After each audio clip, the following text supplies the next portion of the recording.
Gandang umaga guys, magluluto ako ngayon ng ginisang gulay, ayan. So ito lang yung ating ilalahok, wala tayong baboy. Ayan guys, so hindi talaga ako perfecto magluto, hindi ako perfect sa mga ganitong bagay. Ayan, kaya pacham-pacham ang luto natin ngayon. Pero ubos naman nila kahit pacham.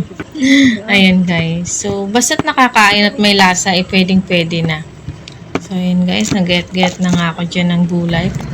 Ayan guys. Tapos na. So, ayan. Magluluto na tayo. Guys, lagay muna tayo ng mantika. So, ayan guys. Prituhin muna natin ang tokwa. Alam nyo ba guys, nilalagyan ko ng magic ang luto ko para lang sumarap. Char. Magic na ano ha. Yung magic galing sa tindahan.